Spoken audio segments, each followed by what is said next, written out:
പുതിയൊരു വീഡിയോയിലേക്ക് എല്ലാവർക്കും സ്വാഗതം. അപ്പോൾ ഇന്നുണ്ടാക്കാൻ പോകുന്നത് ഒരു അടിപൊളി ഉരുളക്കിഴങ്ങ് കറിയുടെ റെസിപ്പിയാണ്.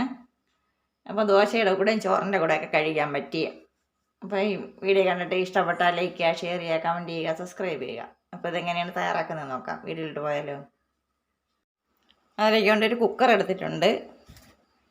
പിന്നെ 2 ഉരുളക്കിഴങ്ങ്, വലിയ ഉരുളക്കിഴങ്ങ് എടുത്തിട്ടുണ്ട്. ഇതേപോലെ കട്ട് ചെയ്ത് അതിലോട്ടിട്ട് കൊടുക്കാം.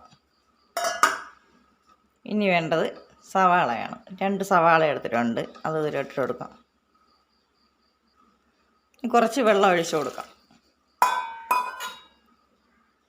ഇനി വേണ്ടത് 3/4 ടീസ്പൂൺ മഞ്ഞൾപ്പൊടി. ഇനി കുറച്ച് ഉപ്പും കൂടെ ഇട്ട് കൊടുക്കാം. ഞാൻ പരലുപ്പാണ് ഇടുന്നത്. ഇനി ഒരു 3-4 വിസിൽ വരുന്നത് വരെ നമുക്കൊന്ന് സ്റ്റൗവിൽ വെച്ച് കൊടുക്കാം. ഇത് വേവിച്ചെടുത്തിട്ട് വരാം. ഇനി സ്റ്റവ് കത്തിച്ച് ഒരു പാൻ വെച്ച് കൊടുക്കാം. ഇനി ഇത്രയും തേങ്ങ എടുത്തിട്ടുണ്ട്. അതൊന്ന് വറുത്തെടുക്കാം.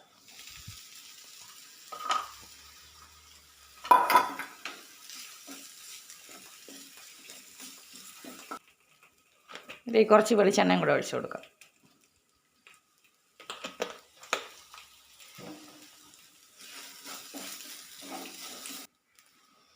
നമുക്ക് ഈ കറി ഉരുളക്കിഴങ്ങ് കറിയില്ലേ, പെട്ടെന്ന് തന്നെ തയ്യാറാക്കി എടുക്കാൻ പറ്റും. കാരണം മസാലകൾ ഇതിൻ്റെ കൂടെ ഇട്ടൊന്ന് മൂപ്പിച്ചെടുത്താൽ മതി.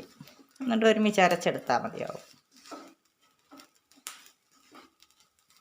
ഉരുളക്കിഴങ്ങ് കറി പെട്ടെന്ന് നിമിഷ നേരം കൊണ്ട് ഒരു കുക്കർ ഉണ്ടെങ്കിൽ തയ്യാറാക്കാൻ പറ്റും.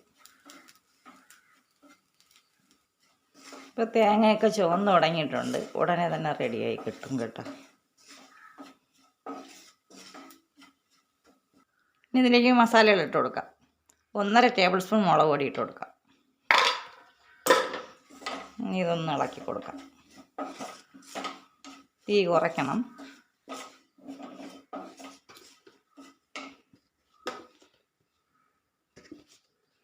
ഒന്നര ടേബിൾ സ്പൂൺ മല്ലിപ്പൊടി. ഇതൊന്ന് നല്ലവണ്ണം വറുത്തെടുക്കാം.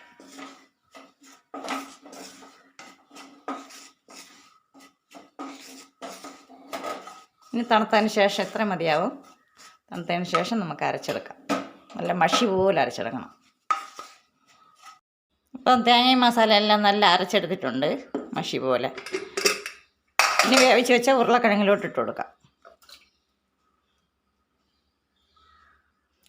ജാറ് കഴുകിയ വെള്ളം കൂടെ ഒഴിച്ചു കൊടുക്കാം.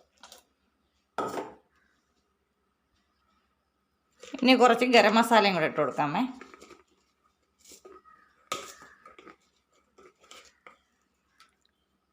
അര ടീസ്പൂൺ ഇട്ട് കൊടുത്തിട്ടുണ്ട്.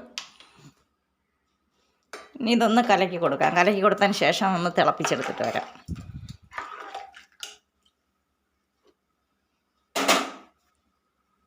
ഇപ്പോൾ കറിയെല്ലാം തിളച്ചിട്ടിട്ടുണ്ട്. പിന്നെ അത് കടുക് വറുത്ത് വെച്ചിട്ടുണ്ട്. അത് ഇതിലോട്ട് ഒഴിച്ചു കൊടുക്കാം.